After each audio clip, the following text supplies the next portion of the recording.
Hello, welcome to another episode of the BCS Sports Show with your Yo. boys, CJ, and then I don't know who's above me. Bryce is to my left, I'm and below then you. Spects is below me. In What Discord, it's up? different. Yeah, What's up? It's your boy Spects. it's your boy. All right, Heisman. We know who won.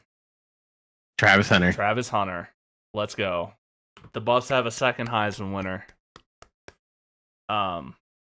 But and obviously JT kind of deserved it too. It's just we came to a point where it was probably one of the best like overall athletes we've ever seen in college football, at least like from a two-way perspective over the last like couple decades, and then a historic running back season. So neither was really the wrong choice.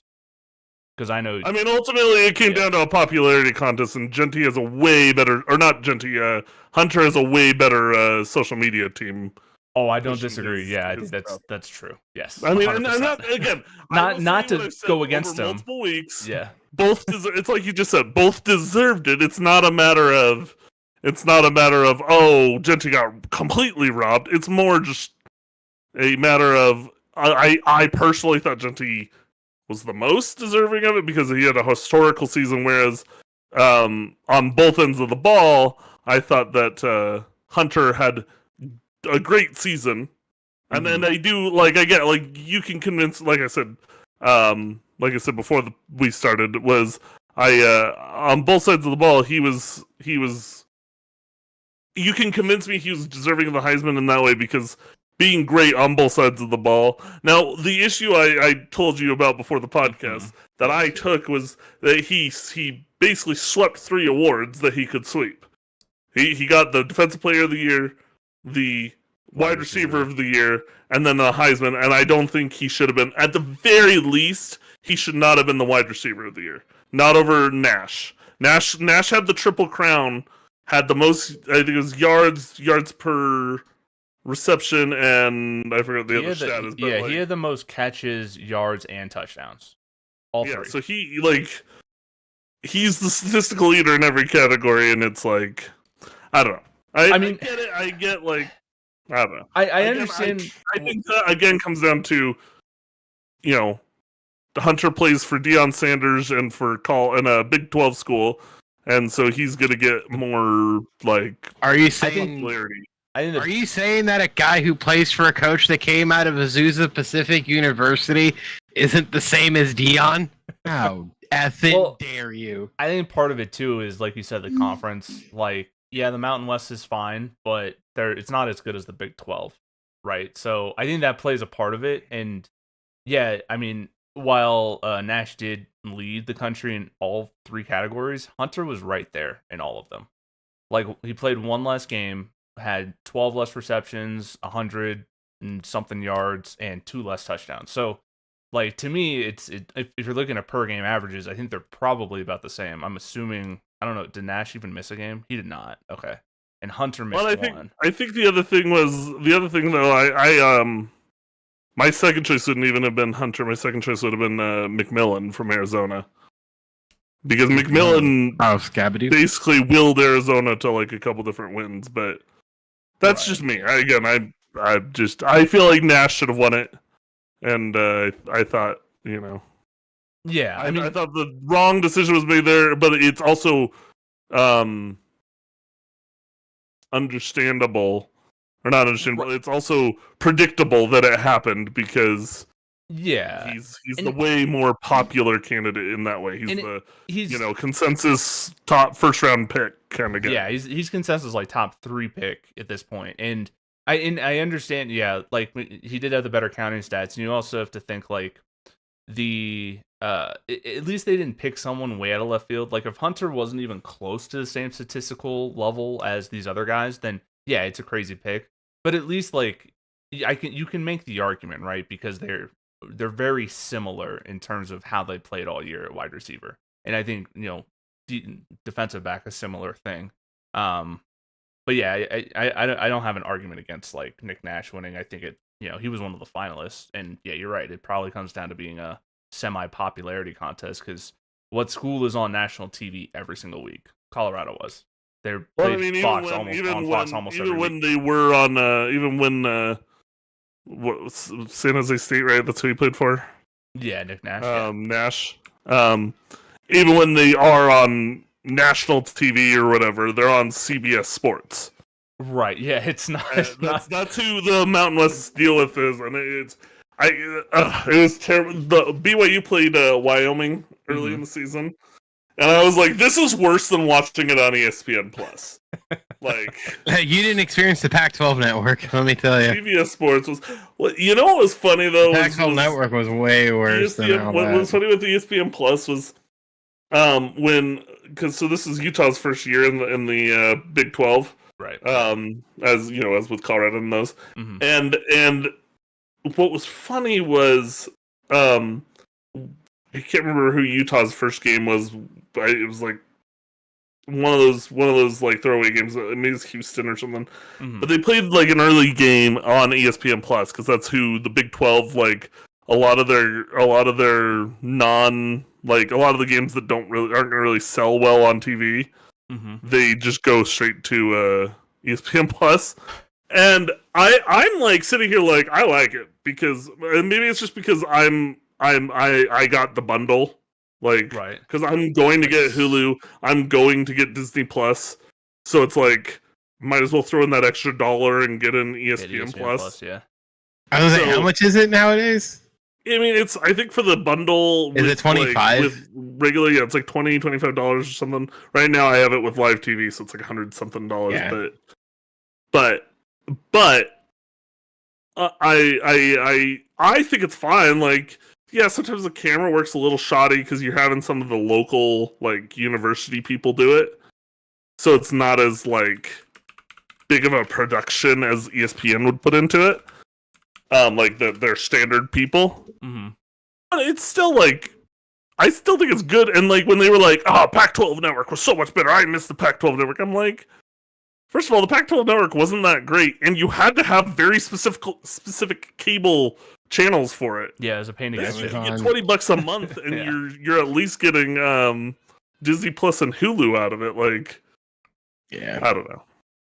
Anyways. Yeah. That's me on my little soapbox. That's an early in the year thing that I was like, people are like, this. And I was like, not that big of a deal. You guys are complaining about nothing. The Pac-12 network was legitimately dog shit. It was not good. It was not good. No. But, well, luckily that conference doesn't exist anymore, so... Thank God. I think we can all agree, you know. Hunter deserved to win the Heisman. Yeah, and some of the other awards, maybe like he's not a bad candidate, but maybe not always the best. And I do think it was weird that he won the best defensive player, but wasn't even nominated for best defensive back, which is odd. Like if he's the best defensive player, he should win best defensive back. And if he's not one of the best defensive backs, he shouldn't even be in the conversation for best defensive player. So like, that was weird. I can somewhat rectify that in my head as like what they're saying is his presence on the field. So like they may have given the best defensive back to like somebody who was statistically dominant, right? Because like people were still looking his way a bit more than they would look for Hunter. Because I will say Hunter does change the game in just the fact that people are not going his way as much. No, he did not. He did not get very much. There's only like one or two plays all year that I saw where it was like, wow, Hunter got beat on that. And then one of them was against Utah. There was that Isaac Wilson touchdown pass. I can't remember who it was to, but it was like he just got beat by like a step and a half. And like all year, I guess he allowed 22 catches on 38 targets for 205 yards and 4 picks. So like even when he was targeted, he was only targeted essentially twice a game, or 3 or 4 times a game. Gave up like 1 or 2 catches for like 20 yards a game. So like, yeah, he wasn't thrown to very much, and when he was, he had 7 pass breakups and 4 picks. So he wasn't involved. So, but that's what I'm saying. So I can rectify it in the sense that maybe what they're saying for best defensive back was this. But I will also say this: like I didn't have a ton of issue with him winning best defensive player. I did again in that situation was kind of like, well, I think there might have been a couple players that were more. I think he's just overall a hater. deserving of it, but I can see why you would think he was the best. Like, it was similar to the Heisman, and where it was you know who won best punter? Who won the punter. Ray Guy Award? Is that one? USC's punter, baby. The Pac-10, the Big Ten, the league of fucking punters. God damn it! You want to see how well I can bring this back to BYU? I don't. Please don't. Can I mute him? I am so done with the BYU propaganda. Well, title an episode "No More BYU Propaganda." That's what our midweek podcast is for. No BYU. We are again. The only thing I will say is BYU's punter got signed by the Bengals before the season started, and he's been really good for them. But it was funny because there was this kind of a joke, who were they playing? Was it the Cowboys that they were playing where like he got his punt like blocked or something, and they recovered it anyway. And then they recovered it because Cowboys like dumpster fire. Cowboys couldn't fall on the ball correctly. So it's like, but it was like one of the BYU accounts that I follow posted something like, he's so good that even when he gets his punt blocked, they recover the ball. But he has been really, like, he set, like, the rookie record for, like, longest punt this year, so anyways. That's how I can bring it back to BYU Spects. I'm so tired of BYU fucking talking. It's never gonna go away. It's gonna be like in Colorado. God fucking damn, I can't take it. Hey, we're almost there. We're almost there. After December 28th, no more BYU. Misery. Until basketball starts. I was gonna say basketball's going right now. And, AJ DeBounce. Oh, God damn it! No, but the Bulls were all announced, and yes, BYU and Colorado playing each other because Colorado's representing the old Pac-12. Pac-12, let's go. And it's funny because there's been a lot of discussion about it, or at least here in the. On like Twitter and then on like sports radio, and some BYU fans were kind of like, "Oh, we're playing a Big 12 opponent that we're going to be playing this next couple of years, anyways." And I was like, "Yeah, but we haven't played them yet, and we haven't played Colorado. BYU and Colorado haven't met up since like 1980." And also, like, what are you supposed to do? Like the all these matchups were like in terms of conference versus conference have been set for years. Like. Yeah. I understand the realignment screws stuff up. What they were hoping, because like basically because of like the 4-way tie thing, BYU or Iowa State could have gone up against Colorado. Right. Yeah. And the Alamo Bowl chose BYU because they thought it would be a better matchup. Which they're probably right, because Iowa State should not have been tied with us at the top because they got killed by Arizona State. If only Kansas State could have beaten Iowa State, then we would have at least had a slightly better Big 12 championship. 100%. But that's we talked about that a bit last week. So we've got no, but I mean, most people are ranking the BYU Colorado matchup only because it seems like Sanders is pushing Hunter and Shedeur to play in the bowl game. Apparently, they're going to play.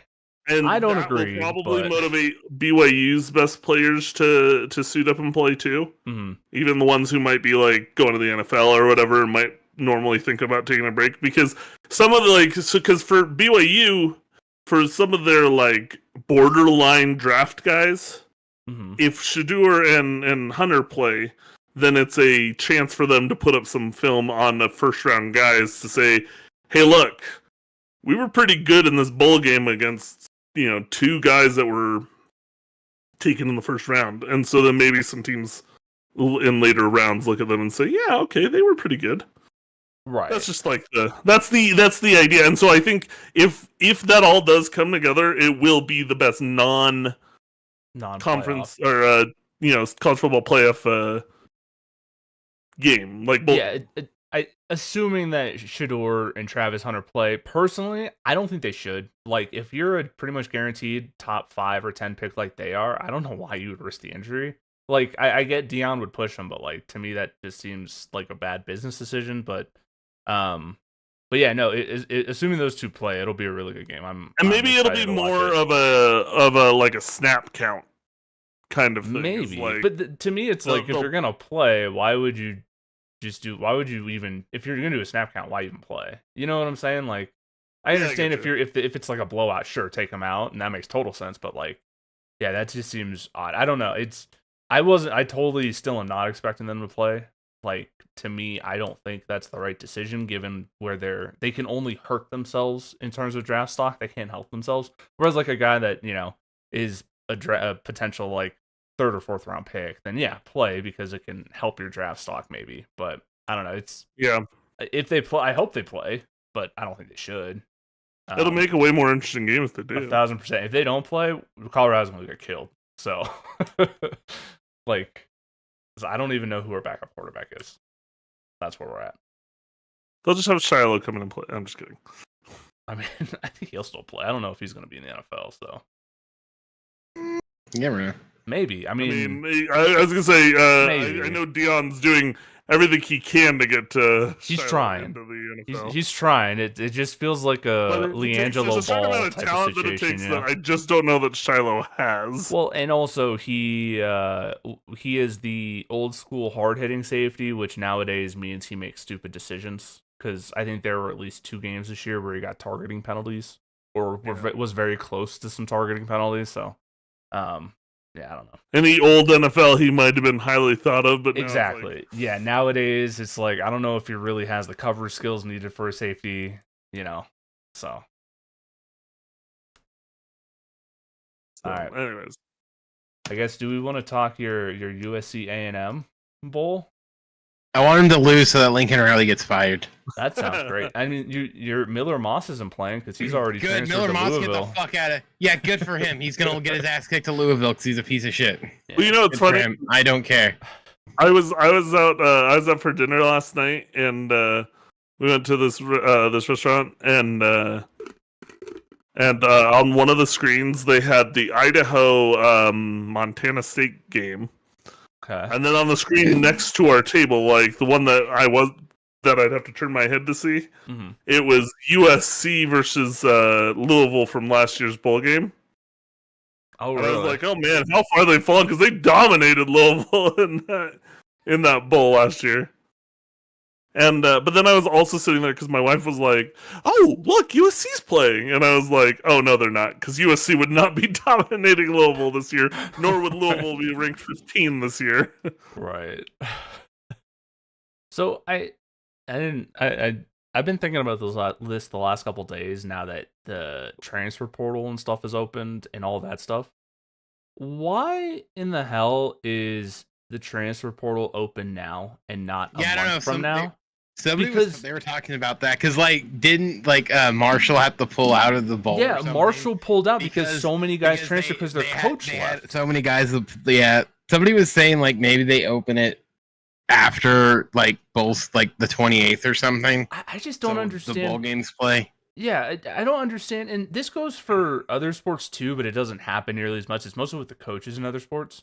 I don't understand why there's a rule hey, you can't make these moves until after the season's actually over. Because it's not actually over yet. A lot of these teams are losing players in the transfer portal before we even get to bowl games. What are we even doing here? And it's not just the players, it's the coaches too. I mean, that's the whole reason Marshall left is because their coach moved and took a job at, South Carolina? Something like that. Yeah, South Carolina Institute or something. And was it Southern Georgia? Was it? I don't remember who it was. It was not a school that, I mean, maybe it's a step up from Marshall, but not by much. But yeah, and then they ended up having 25 guys go into the transfer portal. I just don't understand why college football doesn't time gate this stuff better. It doesn't make any sense. I don't think they think about it. But and how have you not? How do they not think about it? It's literally a team doesn't have enough players to play a game that they've been chosen to play in, and we're gonna get what is it? Louisiana Tech is gonna get killed by Army because Louisiana Tech was 5-7. Oh, probably. Yeah. Marshall was actually good. It's not going to change until a team like Michigan or Ohio State or something like that has this issue where they make a bowl game and then half their roster leaves because a coach leaves and they have to pull out of a bowl game because of it. It doesn't make any sense. We'll see. He went to Southern Miss, is the where Marshall there you coach went. Which, again, not sure if that's a huge upgrade from Marshall. Might be. They were 1-11. He's got a long road ahead of him. They're in the same conference. Is replacing Marshall for... What's that? Louisiana State, or Louisiana Tech, is replacing Marshall in the bowl game. That's gross. Yeah, they're 5-7. I'd rather had a team like Utah go in there. Well, and that's the thing is like... Well, who is bowl eligible? Because that's part of it. And that's too. That's it too. But you would think. Well, no. With this team, this 5-7 team, that's what they're doing. Is they ran out of bowl eligible teams, 6-win teams, and so they're going to 5-win teams. I mean, I guess they could have just put Utah in. Because I guess Utah at least would have been probably a better showing, right? That's true. Yeah. So I guess do they have to? No, I guess there's like a stat that they have to follow. Interesting. I forget what they said because when they announced it was Marshall was dropping out. They had like a stat that they said like they'll determine it by like some metric or something. It was like there was a number that somebody mentioned and they would just kind of go down the list of that metric. That's so weird. Yeah, Marshall. But it sounds like that metric doesn't really do a good job of saying like who's the best team from this 5-7 team. Now I need to know what this freaking metric is because like I don't know if it's choosing the right team. Yeah, Marshall had 36 players enter the transfer portal this weekend, or like in the last week or whatever.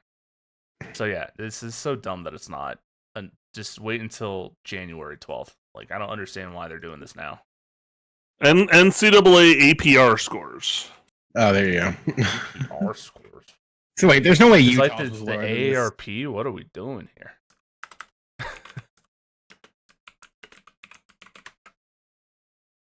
Let's see. Academic progress rate. The APR score is calculated by taking the total points earned by a team's student athletes for academic eligibility and retention over a 4-year period, dividing that number by the total possible points and then multiplying by 1,000. So it's not even based on actual play. It's if they get good grades. Academics. That's stupid. So that's how who'd you say again? Louisiana Tech. Louisiana Tech got in is they're just the most prestigious. Why not just put Harvard in? Like what? Which makes sense because they are a technical college. So yeah, so I would expect them to have good grades, right? Yeah, look. It would make sense also because Louisiana Tech's team would probably be a lot of guys who want to go to Louisiana Tech to get those technical degrees. So it's like that typically means they're going to be smarter. So it's like, oh, okay. So that's how this is determined. So if we're playing college football like that, like what are we doing? Right? Alabama sure as hell wouldn't be one of the best teams in the country if that's the case. Same with Georgia. Like, what? Yeah, so if Alabama hadn't gotten the 6 wins, they wouldn't be in. Right. What are we doing? Choose the best football team. That's great. They have a good athletic, academic program. I'm proud of them for that. But that shouldn't be a consideration. The thing, though, is they're not trying necessarily to get the next best matchup. They're just looking. They're saying, well, okay, if this is being given to a team. I guess reward a team that we're rewarding a team for having good academics. Right. And I guess, sure. I guess I understand that. It just seems weird. I don't like it. Well, I mean, honestly, everything gets solved if they fix the transfer portal because it's a stupid time. So. Yeah, because let's see. Utah would have been.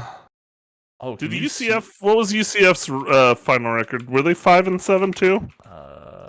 That's a good question. Or were they 4-8? I feel like they're 5-7. Because they started off the season pretty well. No, UCF. Let's see. Okay. Oh, they were 4-8. 4-8. Right. No, they were 4-8. Yeah. So Utah would have been in the Big 12. Cincinnati would have been the top, which that would have been a decent matchup. Yeah, like they're definitely better than. But Louisiana Tech comes in somewhere, so it's like. Hey, USC, you're number 10 in the Big 10. You're middle of the pack. Actually, I don't know how give a flying fuck. Fuck Miller Moss. Fuck Lincoln Riley. Fuck the Big 10. I vote for independency like Notre Dame. We'll have a cupcake schedule 2 actual teams, So and funny. waltz right into the. We can lose to fucking Northern Illinois, and we can still get in. Like those pussy ass Catholics. Fuck them. But since Fuck just that angry, state he of doesn't actually have Indiana. anything against Catholics. Fuck your governor while we're at it. Mayor Pete. All right, yeah, that's a silly way to do it. All right. By the way, Miller Moss went to Louisville. You know how shitty Louisville is? Sam, what's his bearded ass left Louisville to go to Notre Dame. So that should tell you something. Yeah, Louisville's not good. Yeah, Louisville. But also, Right. Miller Moss isn't good. So, I mean, what other choices? He's going to do we fit have? great in the ACC. Sorry, He's going to fit gonna, great in the ACC. You're going right to fire where he your belongs. coach, and you're going to turn it around. Promise. We're going to get Quentin Ewers for $10 million. Okay, yeah, let's talk about that. What is this rumor? That was UNC. What is this rumor? Hold on. Hold on. Oh, For you and all those in the know, apparently there's a rumor that Quinn Ewers has been offered $10 million to somebody said, hold on, let's see if I can find to it. not go to the NFL. Where was it? Arch Manning will not transfer from Texas. Yeah, no shit. No, somebody. I think I saw someone sent it to me. It was on Sports Ski Oh, or there's a some shit. Michigan State rumor too. Yeah, what was it? Yeah. So there's two stories. One says Quentin Ewers could attract $4 million for prestigious college program fee delays. NFL dream yet again report, and then it followed up by College Football Insider sets the record straight on future amid $4 million transfer rumor. So yeah, I guess Quinn Ewers, USC quarterback Just- this year. Ewers going 2 places. One, the college football playoff. Then the next stop, the NFL draft. Put an end to the idiots of X. I mean, he should go to the NFL. He's gonna be a day 2 draft pick. Yeah. You know. But He I'm just makes way saying, more someone than wants to $4 offer him $4 million to bring it back to USC. Hey, I'll do it. Okay, so I will say that does bring up, and I think we've kind of discussed this. Mm-hmm. And again, this will, I guess, kind of circle back to BYU a little bit. Oh, I don't get. Oh, god damn it! Only lightly. I don't care if BYU's offering him $5 million. I'm totally not hearing you guys. Well, yeah, that's what AJ Good. Devonso did. Good. Devonso Good, that's got. fine. He doesn't Got need to hear bumped us. out. So, anyways, That's fine. Why can't his mic really not quick, work? so I can't hear you now. Why can't his mic not work? That's what I want. Saying whatever he's saying about me talking about BYU. His mic go out when he says BYU. That'd be a gift. We could just bleep it out. Yeah, but that means I have to do work, and I'm not doing that. No, so what I was gonna say was BYU. There's a rumor that the collective, one of their collectives, that's not the official one, offered one of Utah's players, Samote Pepa, a bunch of money. Oh no, not Samote Pepa. Actually, sorry, they offered Cam Calhoun twice as much NIL as he was making at Utah to transfer before he had entered the transfer portal. Oh. And what was funny was on a lot of these posts about it, the Utah fans were like, "Oh, that's tampering," and it's like, technically, kind of, but there's no rule against it. Right. Not for these collectives. It's basically just businesses coming to a guy and saying, "Hey, if you go to BYU, we'll pay you a bunch of money." Like, right. So, I will say this: it brought into my head the thought that, yeah, no, I agree that we definitely need to regulate this crap. Yeah, it's so bad. Like, that's not cool. It's not cool to do that. But at the same time, if it works, like, yeah, okay, I'm happy for right now. And as long as it's within the rules, like... And that's the thing is, like, if it's within the rules, there's nothing you can really say about it, even if you don't like it, right? There's plenty of rules in a bunch of sports that I don't like, but... The only thing I will say about it, I mean, even though it's benefiting BYU, is, yeah, I'd be down for somebody to come up with an idea of, like, how to clamp down on tampering, but the problem is even in professional sports, there's so much tampering that goes on that's just not enforced. There is, but there's also like there's the legal and illegal, right? Because there's players can talk to each other, whatever, right? That can be considered tampering. You have, Joel Embiid talking to Paul George, hey, I'm come over to the Philadelphia 76ers, whatever.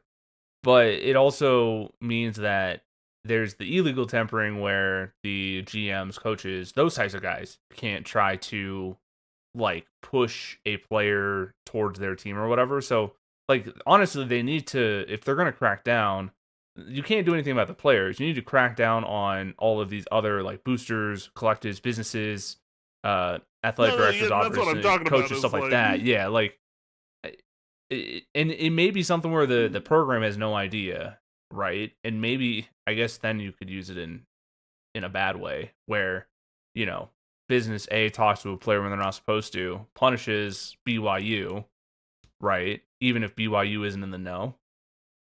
I guess that's so hard to enforce. That's what I'm saying. It would be a tough, but a lot of these collectives do have to be like registered to some extent. Gotcha. Like, okay. As collectives, yeah. So you could say like you'll lose like the ability to be a collective. Well, it's not just collective. You got to punish the Miami. school. Doesn't work for the University of Miami. Mike Ruiz or whatever the hell that dude's name is. That man operates outside the law basically every time. It's how part of it's how they got Cam Ward. Look at Oregon. I mean, BYU just had BYU had a guy that they flipped that was originally committed to Oregon, and then back to Oregon. And then day of signing day, he flipped back to Oregon, which means it was clear that the Oregon boosters came to him and said, "Look, what's BYU paying you NIL wise? Okay, there you go. That." Like they basically just said, "Okay, we'll triple that." Basically, like I don't have word that's. I like the fact that he's like, I don't have words, but I'm gonna say that's what happened. No. The word is that he got paid more. Yeah. He got paid more, but what's his name? What's his name over at Oregon? Their big booster guy. I can't remember his name. The Nike guy. Oh yeah. He'll basically just have a blank check. Like, hey, what do you need to transfer back over here? Like to come over here and play for us instead. Like whoever he wants, he just puts out the money and says, here you go. Well, that and everyone wants to play in those uniforms because their uniforms are usually amazing. Well, yeah, that's true. Or because Nike, their big booster is Nike, the Nike owner or founder or whatever. Yeah, that and I mean, it's not like they don't have a good team. That's true. They're also why they have a good team.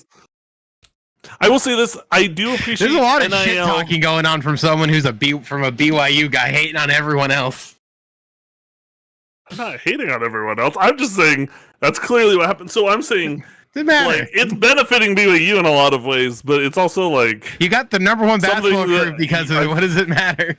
Well, no. At least according to DeBonza, it was not. That was not the deciding factor because apparently they had every school offer the same amount. Oh, interesting. And he chose BYU because he liked Kevin Young's. He likes their staff because BYU's got he's got people with NBA experience, like all the way down to like their nutritionist is like all people that had like former NBA or G League experience. So it's like it's like the real like this is what you're gonna be doing is what they sold to him. Right. I'm not saying that's how it is, but I'm saying like wouldn't. And then, and then I was gonna say, and then they sold him and his parents on the BYU honor code being a good thing for him because they're like, look, he's not going to get distracted by partying. He's just going to come here. He's going to play basketball for 6 months. Just wait until he gets to the NBA for that. Girls have cooties. Remember that. No soaking at BYU. You keep it in your pants, young man. That's interesting. Yeah. Because that's what they said. I'm not saying that what they're saying is. I love the idea of like, hey man, celibacy for you is a good thing.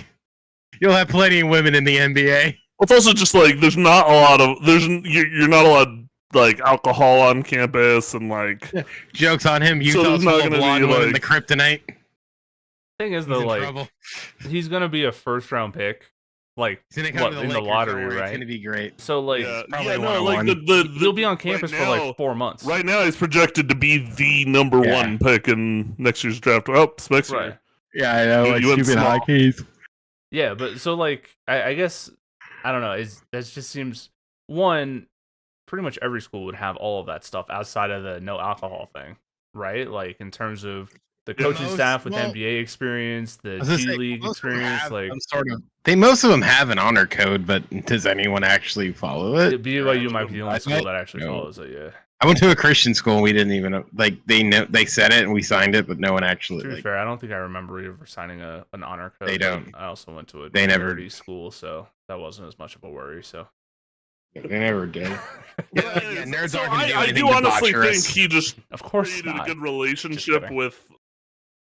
I do think he created a good relationship with Kevin Young, and I do think because I think honestly what sold him, because he has mentioned it, is Young has really good relationships with Booker, because he was the top head coach or the top assistant coach for the Suns before he came to BYU.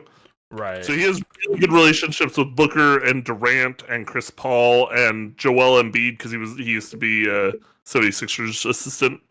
Oh yeah, he was. So he has these relationships with these guys who are MVPs, former MVPs, top players. And so what the word was when the whole recruitment was going on was that he was constantly having these guys get on the phone with DeBonsa and say, I wish I could have played for Kevin Young in college, sort of thing. Gotcha. And so I think that's honestly, if the idea, if it wasn't just NIL, then I think that's what would have sold him, is these top players in the NBA coming in and saying, vouching for the coach, I would play for him if I could go to college right now and play for him, sort of thing. That's at least that's my perception of things, but obviously I could be off base, and BYU could have secretly offered him $10 million or something, and that number's just being hidden from people. I don't know. And he also is playing high school ball in Hurricane, Utah. So yeah, but that's only just been this past year, so. Oh yeah, okay, that makes sense. So he could have easily just gone back to where he was living before and been like, cool, I'm back home. That's why I think some people thought he was going to, that's why Stephen A. Smith thought he was going to go to North Carolina, because I think that's close about where he was originally from. No, it looks like he is from Massachusetts. He started school in Massachusetts, then went to California. Because these these high school basketball players nowadays, these top, they flip to like they're 4 or also 5 being different recruited. high schools. Yeah, it's crazy. Okay, yeah. I think like being out on that East Coast area that's why Stephen A. Smith was like, "Oh, North Carolina, you're gonna go play Duke." And yeah, but Stephen A. Smith is an idiot. That was one of my favorite quotes from DeBonsa, though, is he's like, "I thought you were gonna go to North Carolina and play Duke," and he was like, "Why can't I play Duke at BYU?" That is true. And it was like, so weird. Oh, okay. And it almost sounds like a challenge to Duke to be like, to go to BYU's athletic director and be like, you want to set up a non-conference game against us next year? Against Duke, yeah. I guess BYU's basketball program is pretty good, so I guess it's not the craziest thing. Well, what's crazy for me is that BYU last year was pretty good, right? Like they were a number 6 seed in the tournament. They lost to Duquesne, but it was like, it was still a good season, particularly considering the talent that they had on their roster. Mm-hmm. But then Mark Pope went to Kentucky, and I remember when that was announced, I was like, "Oh crap! That sets us back." Then they went out and paid $4 million to bring Kevin Young because from the sounds of it, from what most reports are saying, they brought him literally from potentially being hired as an NBA head coach to come to BYU. Interesting. So that has been awesome, because he's like a great recruiter in that sense of he has these professional players that he's going to and saying, "Hey, tell these college kids or these high school kids how much you'd want me to coach you if you were in college." Right. So. Anyways, God, I love BYU talk. It's my favorite. Sorry, we're moving away from it. I know you love it. It's not like there's a show called Bryce on BYU where you get all these thoughts out. He needs someone to talk to him about it. I know, something you can talk about. He doesn't even do it anymore. He's like, I'll get it all out here. I will before the bowl game, but hell yeah. And then we'll see from there. But all right. So, do you guys want to talk college football playoff, or do you want to save that for like next week or something? Save that one. Okay. Well, I guess then on the Christmas episode, you mean we're not going to do our annual ranking of Christmas movies or something stupid that for that episode? Hey, we could do something stupid. Or no los dos. Isn't that that's what Bryce and I have done the last couple of years? Is just done stupid stuff. I'm down. Well, we've also pre-recorded sometimes. That's true because because the last couple of years I was out of town. But I'm staying home because I have to work Christmas Eve, obviously. I mean, if you guys at all want to be like, I want a break for the holidays or something, or I just want to play Fortnite that weekend. No, well, the dumb thing is because Chris. So the only thing we're doing this live. We're just going to talk about lives. The only thing we might have to pre-record if we even want to do it is Wednesday's Christmas, and I'm sure as hell don't think either of us want to record on Christmas. Oh yeah, no, I'm not. I'm going to be not here. We could do a stupid. We could do like maybe next week or something. We could do like a stupid like top 5 Christmas songs or something. Or we could do top 5 NFL or NBA coaches most likely to be caught as Santa Claus. Andy Reid. Andy Reid obviously is number 1, but who's numbers 2 through 5? Okay. Okay, we gotta figure that out. We'll figure that out. It's gotta be that and the elf. Like we'll pre-record that next week. If you go to the mall, what's the head coach and who's his elf? What other head coach would be his elf? I like this. Okay. The question is, do we pre-record that and then post it to YouTube, or do we pre-record that and then just stream the pre-recording? We do both. So much. Yeah, we could do that. There's nothing wrong with. We can pre-record it and then just let it ride. Post it and stream it and be like, yeah, hey, we're here. Yeah, or just stream it, or we just record it Saturday. I mean, I think if you do that though, you just have to mark like a button on Twitch saying like, hey, this is pre-recorded. Or we could just do straight audio. We don't react to chat anyway. So. Supposed to know. Exactly. Or we could just do straight audio. That's true. We could do that too. So we'll see. All right, cool.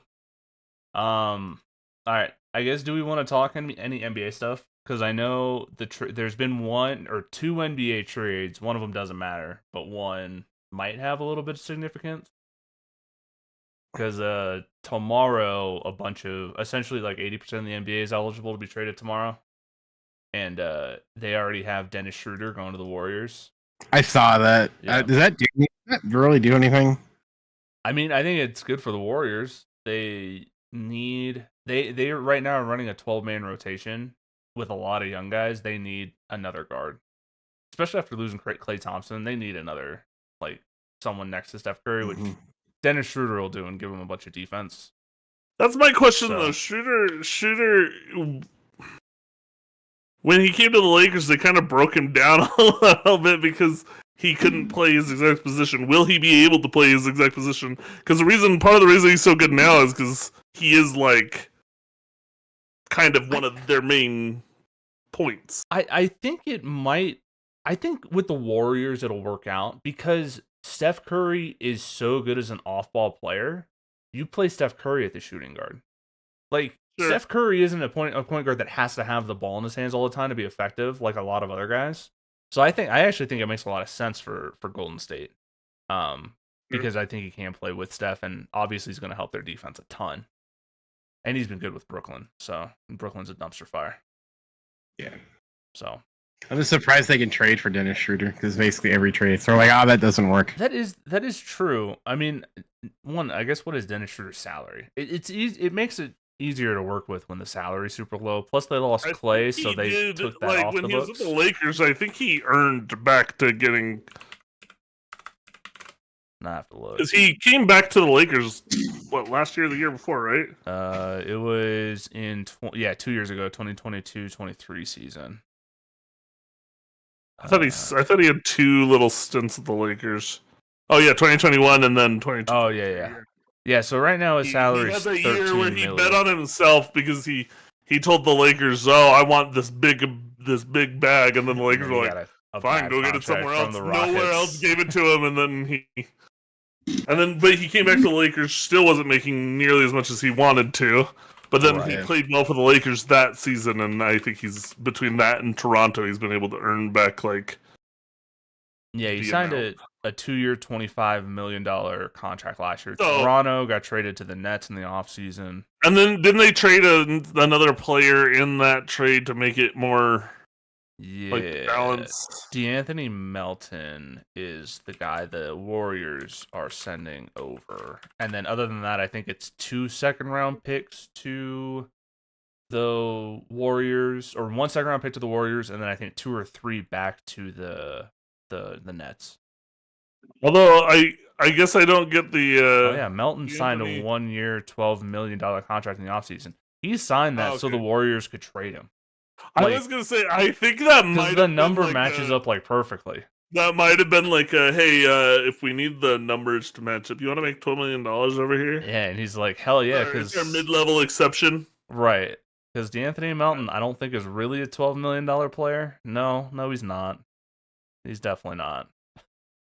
Yeah, maybe. Well, yeah, as I say, that was his biggest contract by far. Because it was his last contract was $8 million. Yeah, a year with Philly. A year, so. And then before that, it was like $2 million. It was like $1 million a year or something. So it's like progressively getting slightly more money, but I don't think he's ever earned that because I've never heard of him. Yeah, he played for Philadelphia and Memphis. Guys that should be making this amount, you should at least kind of be aware of them for the most part. Like he's essentially been like an off the bench fringe starter type of guy, 10 points a game in his career. Yeah, so I mean he's fine. Yeah, he's fine. He's a guy where if he's on the Lakers, I'd be sitting here going, yeah, he's pretty good. Yeah, he's a good like 7th, 8th guy. Yeah, 100%. Yeah. So. Kind of like back in the day when like Rick Fox and guys like that were on the Lakers, where it was like, yeah, good. I like for and when you see a championship team, it's kind of like those guys like who was the guy back in LeBron James when he was on the Cavs, the point guard. What's his name? Oh, the Dellavedova?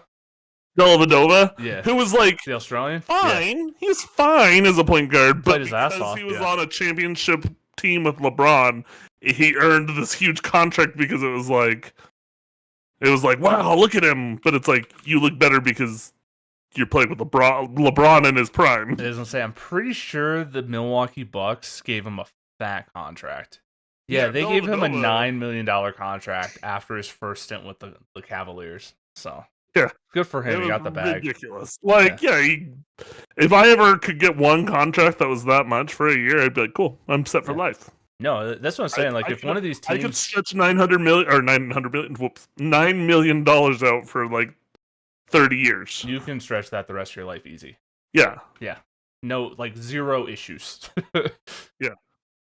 I've done the math. No, I've thought about this before. Like, if somebody gave me $1 million, I would just start saying, okay, I'm going to give myself $100,000 a year.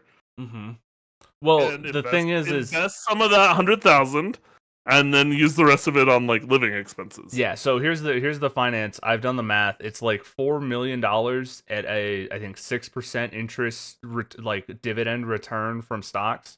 You will never go below that $4 million or whatever it is.